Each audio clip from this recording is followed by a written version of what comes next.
তবে রঙিন দিনগুলো হারিয়ে গেল কুয়াশা ভেজা সকালের ন্যায়। কে জানতো এই দেখাটাই হবে শেষ দেখা।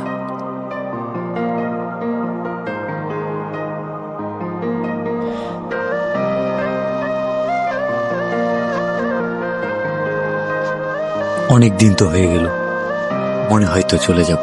হ্যাঁ, চলে তো যেতেই হবে। আর কি ফিরে আসা যাবে না? এসে কি হবে? আমার জন্য আসবা, পারবা না? আসা যায়, কথা দেওয়া যায়। আর ছুঁয়ে কি কথা দিতে হবে? ছুঁয়ে দেখার ইচ্ছাটা পূরণ হবে, সেটা বিয়ের পর। আমি অপেক্ষায় থাকবো। হঠাৎ কাল বৈশাখী ঝড় এসে এলোমেলো করে দিল সবকিছু। এমনটা না হলেও পারত।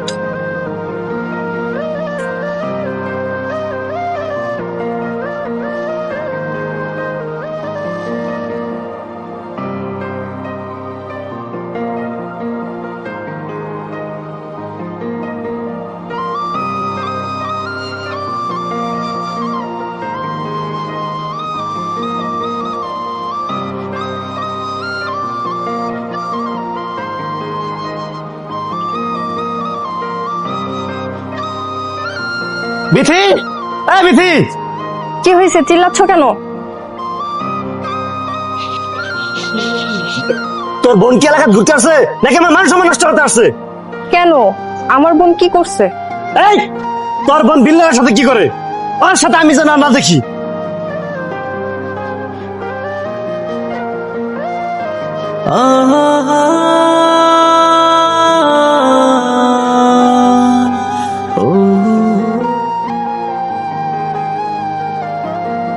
আচ্ছা তাহলে তুমি থাকো, আমি যাই।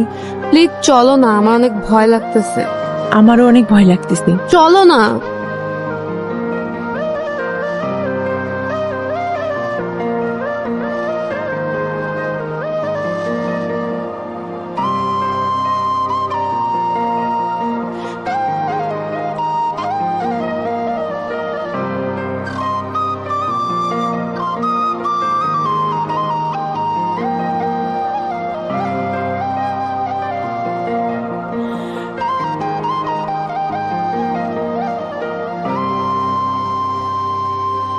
তোকে যেন আর কারোর সাথে মিশতে না দেখি, আর কালকে সকালেই তুই চলে যাবি।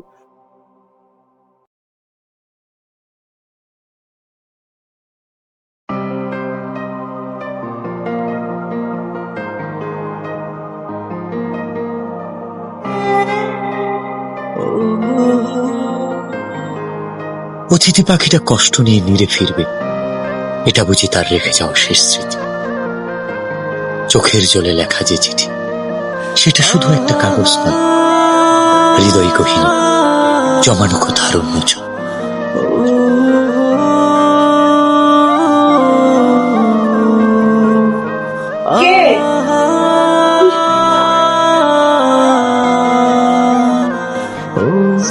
এত রাতে তুমি এখানে? মিলি, আমি বুঝতে পারিনি আমার জন্য তোমাকে এত কথা শুনতে হবে। আমাকে মাফ করে দিও, আমি কালকে চলে যাচ্ছি। আর পারলে তোমার ভাইয়াকে এই চিঠিটা আর আমার এই শেষ স্মৃতি দুইটা পারলে তোমার ভাইয়াকে দিয়ে দিও।